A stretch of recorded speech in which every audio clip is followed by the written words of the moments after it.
The city did not know it had already been chosen. In the early months of 1221, Nishapur stood as one of the great jewels of the Eastern Islamic world, a city of scholars, merchants, poets, and soldiers. Its walls had endured raids before. Its markets had recovered from turmoil before. Life continued with a quiet confidence that came from centuries of survival. But beyond the horizon, something had changed. This was not another campaign, not another war between rival dynasties. What was approaching Nishapur was not a kingdom seeking tribute or land. It was a system of destruction, deliberate, methodical, and unforgiving. And at its center stood a man who no longer believed in negotiation. To understand why Nishapur would be erased, one must begin not at its walls, but with the unraveling of an empire. The Khwarazmian Empire had once stretched across vast territories, from Persian to Central Asia, binding cities like Nishapur into a network of wealth and administration. Its ruler, Shah Muhammad II, had inherited both opportunity and instability. His authority depended on maintaining control over distant governors, volatile trade routes, and an uneasy balance between military force and political legitimacy. But in 1218, a decision was made, one that would quietly set everything in motion. A Mongol trade caravan arrived in the border city of Otrar. It was not unusual. Trade between East and West had long passed through these lands, but suspicion prevailed. The governor of Otrar, fearing espionage or seeking personal gain, ordered the caravan seized. Its merchants were executed. When word reached Genghis Khan, it was not immediately met with violence. Instead, he responded with restraint. He sent envoys, 3 men, demanding justice. 2 were killed. 1 was humiliated and sent back.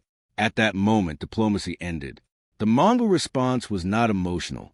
It was structural. Genghis Khan did not march blindly into Khwarazmian territory seeking revenge. He dismantled it piece by piece. His armies advanced in multiple coordinated columns, each with specific objectives, each operating with a degree of autonomy rarely seen in medieval warfare. Cities were isolated before they were attacked. Communication between regions was severed. Reinforcements never arrived because they no longer knew where to go or whom to trust. The Khwarazmian leadership collapsed under pressure. Shah Muhammad fled westward, abandoning his cities to their fate. Governors were left to make their own decisions, often with incomplete information and no central command. In this vacuum, survival became a local calculation. Some cities surrendered, others resisted. The Mongols treated each choice differently, but consistently. Submission could bring mercy. Resistance invited annihilation. Nishapur watched all of this unfold from a distance that felt, at first, safe. It was not on the frontier. It was not the first target. News arrived slowly, fragmented, often contradictory. Rumors of entire cities destroyed were difficult to believe. Accounts of Mongol speed and coordination seemed exaggerated. After all, cities like Bokhara and Samarkand had fallen, but they were political centers, strategic objectives. Nishapur was different. It was prosperous, yes, but it was not the capital. It was not the seat of the Shah. It did not command the empire. There was still time, many believed, to prepare, or perhaps to avoid the worst entirely. Inside Nishapur, the decision was not unanimous. Some argued for submission. The logic was clear. The Mongols had shown patterns. Cities that opened their gates often survived, though under new authority. Trade resumed. Life, in some form, continued. Others rejected this outright. To surrender without resistance was to abandon honor, to invite occupation, to trust in the mercy of an enemy whose intentions were still poorly understood. And there was another factor, less rational, but no less powerful: pride. Nishapur was not a minor town. It had walls, soldiers, and a history of resilience. Its people believed, perhaps needed to believe, that they could endure what others had not. In the absence of clear leadership from the empire, the city chose to stand. It would prepare for siege. Meanwhile, the Mongol advance did not slow. After the fall of major Khwarazmian strongholds, the campaign shifted in character. It became less about conquest and more about enforcement, ensuring that resistance did not spread, that no city could serve as a future base of opposition. This required more than military victories. It required memory.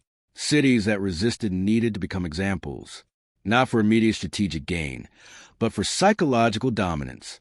The Mongols understood that fear, once established, could travel faster than any army, and Nishapur would soon become part of that system. The force assigned to the region was not random. Genghis Khan distributed his commanders with precision, matching capability to objective. Among them was Talyui, his youngest son, tasked with operations in Khwarazmian, the broader region that included Nishapur. Talyui's role was not merely to conquer. It was to complete the work left unfinished, to ensure that resistance in the region was not just defeated, but eliminated. His campaigns would follow a pattern: approach, isolate, demand submission, and respond decisively based on the city's choice. By the time his forces moved toward Nishapur, this pattern had already been demonstrated multiple times. The message was clear, but messages require interpretation, and interpretation, in times of uncertainty, is rarely uniform. Nishapur's defenses were strengthened in anticipation. Walls were inspected and reinforced. Supplies were gathered. Militia were organized alongside professional soldiers. The city's leadership prepared for a siege that, in their estimation, would resemble others from the past, prolonged, grueling, but ultimately survivable. They expected negotiation. They expected time. They expected that the Mongols, like other armies, would face logistical limits. That distance, terrain, and resistance would slow them down. What they did not yet understand was that the Mongols had redefined the conditions of siege warfare.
They did not rely solely on encirclement and starvation.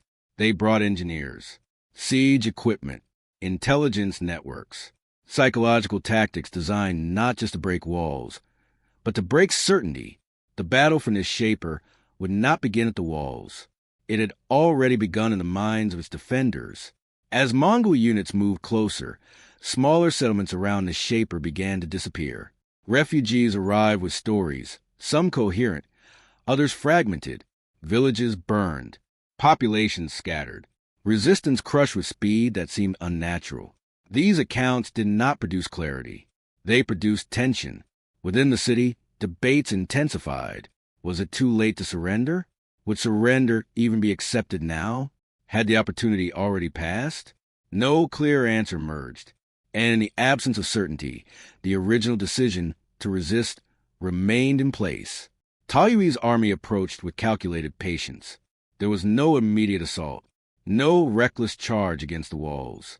Instead, the Mongols began by surrounding the region, cutting off access routes, intercepting any movement in or out. Scouts mapped the terrain. Engineers assessed the city's defenses. This was not improvisation. It was preparation. Every step taken before the first arrow was loose would determine the outcome. Inside Nishapur, the psychological pressure began to mount. The city was no longer part of a larger system. No reinforcements were coming. No relief army would appear on the horizon. They were alone, and across the fields, beyond the reach of their walls, an enemy they did not fully understand was positioning itself with quiet precision. There was still time to reconsider, but time, like space, was now controlled by someone else. The siege had not yet begun, but its outcome was already taking shape. In decisions made weeks earlier, in messages misunderstood, in a system of warfare that did not operate by familiar rules. Nishapur stood ready to defend itself. What it did not yet realize was that it was not facing a conventional siege. It was facing a demonstration. And once that demonstration began, there would be no negotiation left to consider. The encirclement tightened slowly, almost imperceptibly at first. From the walls of Nishapur, there was no single moment when the siege clearly began. No thunder of massed troops charging into position. No sudden clash of steel at the gates. Instead, the horizon changed. Small Mongol detachments appeared along distant ridgelines, then disappeared again.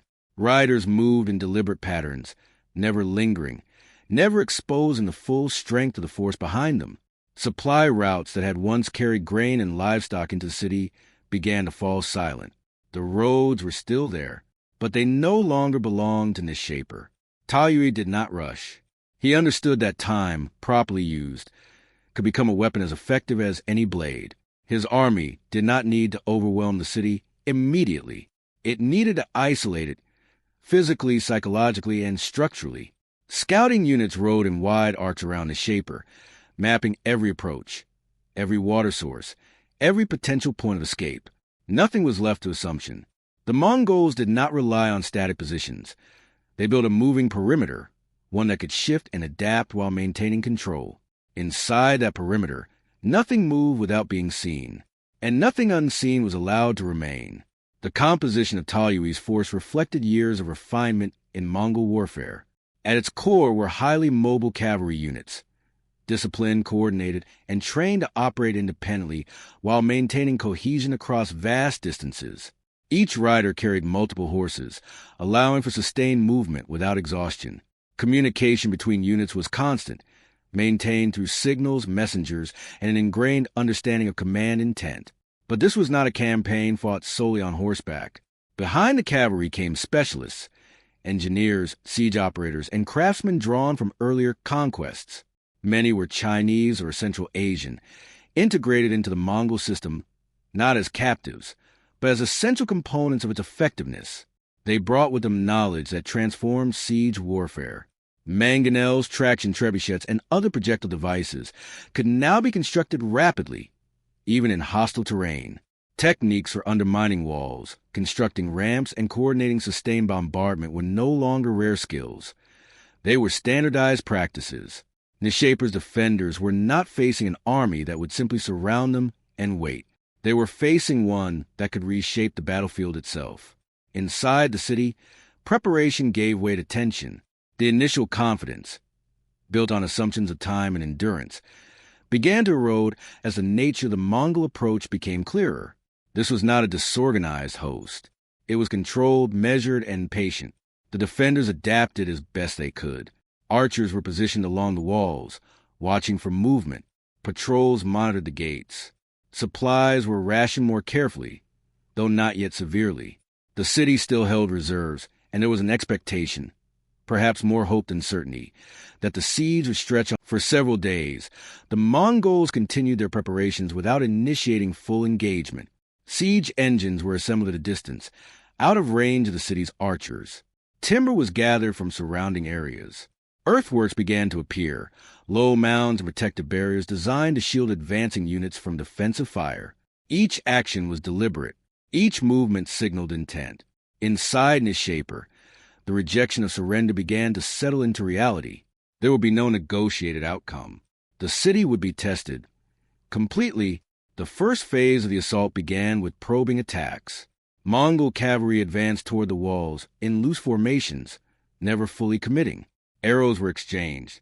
Defenders responded with their own volleys, testing range, discipline, and coordination. These engagements were not meant to breach the city. They were meant to measure it. The Mongols observed response times, defensive patterns, and the distribution of forces along the walls. They identified weaker sections, not necessarily in structure, but in organization. Where were the defenders slow to react? Where did communication break down? Where did confidence appear strongest? And where did it falter? Each answer would shape the next phase. Then came the bombardment.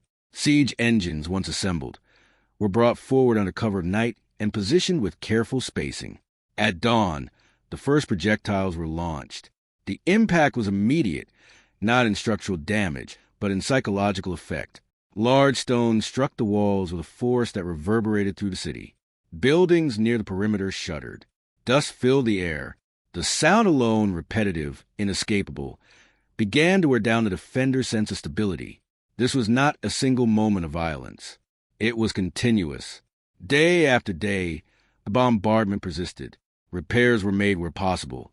But each repair required labor, coordination, and time, resources that were steadily being consumed. Within the city, conditions began to shift. Food remained, but its distribution became more controlled. Water sources were monitored closely. Civilians, initially active in support roles, began to withdraw from the outer areas as the risk increased. The defenders faced a growing challenge, not just in holding the walls, but in maintaining order. Fatigue set in. Sleep became irregular, interrupted by the constant threat of attack, the noise of bombardment, the uncertainty of timing, and the visible presence of an enemy that never seemed to rest began to erode morale. Leadership within the city worked to maintain cohesion. Orders were issued clearly. Rotations were enforced. Discipline was emphasized. But discipline cannot eliminate fear. It can only delay its effects. The Mongols adapted continuously. When defensive fire intensified in one sector, they shifted pressure to another. When repairs were observed, bombardment increased at that point. When defenders concentrated forces in response to perceived threats, feigned withdrawals drew them out of position. This was not chaotic warfare. It was controlled disruption. The goal was not to overwhelm Nishapur in a single decisive blow. It was to create conditions in which every decision made by its defenders carried increasing risk. As the siege progressed, a critical moment emerged, not from the walls, but from within the Mongol command. During one of the engagements near the city, a member of the Mongol royal family, reportedly a son-in-law of Genghis Khan, was killed. The exact circumstances remain unclear in the historical record. It may have been during a skirmish. It may have been a result of defensive fire from the walls. But the effect was unmistakable. The siege, which had already been methodical, now carried an additional dimension, personal consequence. Talyui's approach did not become reckless. It became absolute. Where there had been a possibility, however narrow, of restraint following surrender, that possibility now diminished further. The death of a royal figure did not change the tactical process of the siege, but influenced its intended outcome. Nishapur was no longer simply a city that had resisted. It was a city that would be made an example. The pressure intensified. Bombardment increased in frequency and coordination. Siege engines were repositioned to focus on specific sections of the wall, creating cumulative damage rather than dispersed impact. Earthworks advanced closer, allowing Mongol units to operate within reduced exposure. Defenders responded with everything available to them: arrows, counterattacks, attempts to disrupt siege equipment. Each effort was made with determination. There were moments of success. Mongol units were pushed back in localized engagements. Equipment was damaged, even destroyed. But these successes did not alter the overall trajectory. For every loss, the Mongols adjusted. For every adaptation by the defenders, a counter-adaptation followed. Inside Nishapur, the psychological balance began to shift. What had once been a defense driven by confidence became a defense driven by necessity. The idea of holding out indefinitely faded.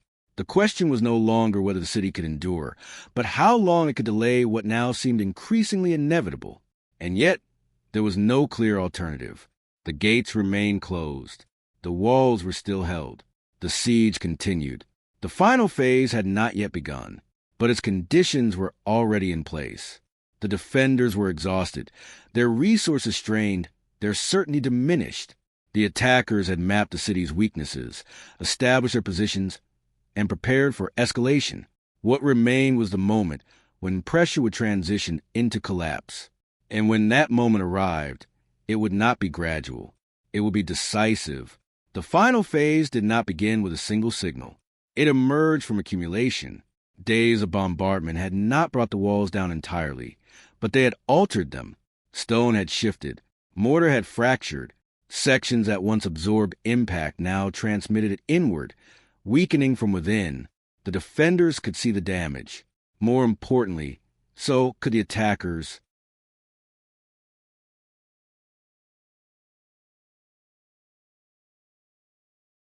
Taoyuan did not order an immediate full assault. Instead, he intensified pressure at specific points, narrow sectors where repeated strikes had created structural fatigue. Siege engines were repositioned with precision, concentrating their force on areas already compromised. This was not an attempt to shatter the wall outright. It was an attempt to make it fail. Gradually, predictably, inside Nishapur, the defenders understood what was happening. The pattern had become clear. Certain sections of the wall were no longer stable. Repairs were attempted, but each repair required exposure. Workers operating under constant threat. Materials carried across ground already marked by impact. The psychological shift was immediate.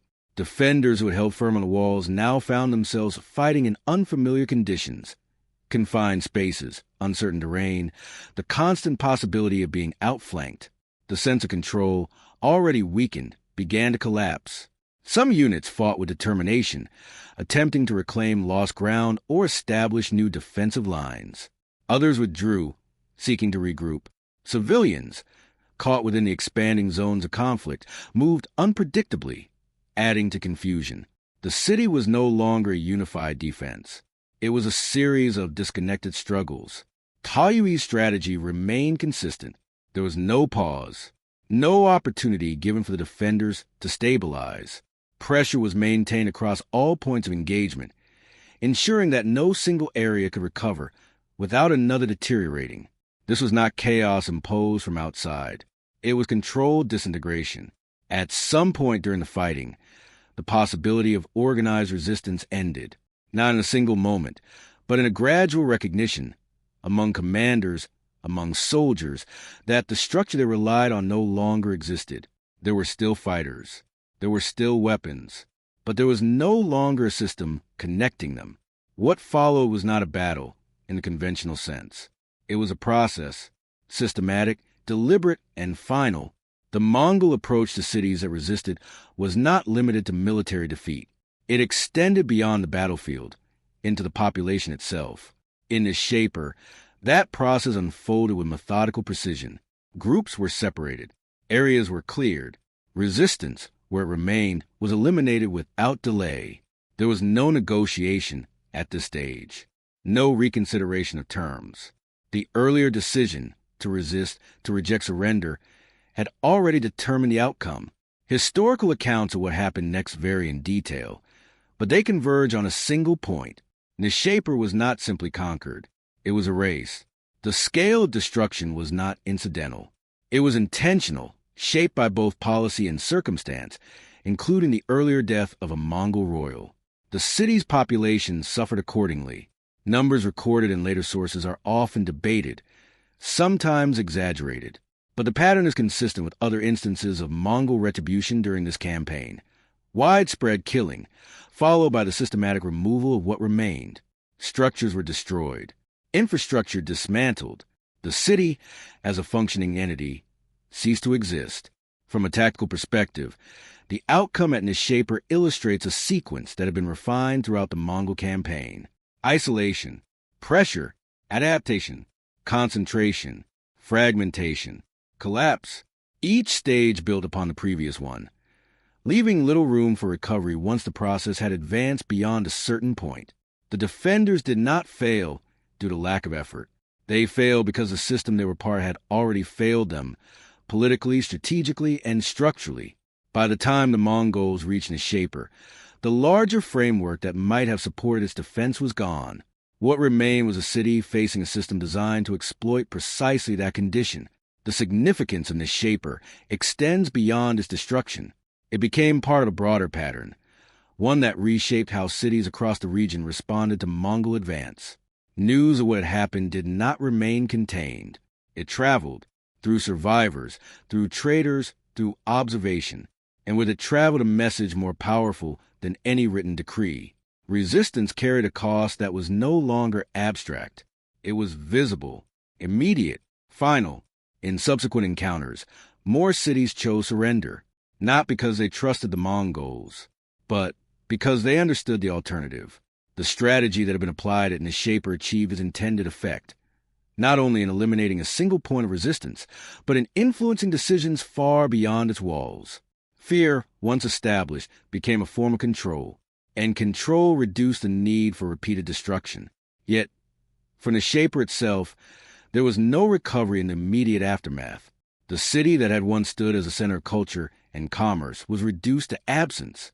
Its role in history shifted, from participant to example, a case study in how a sequence of decisions, shaped by incomplete information and constrained by circumstance, can lead to irreversible outcomes. The siege did not rely on a single secret.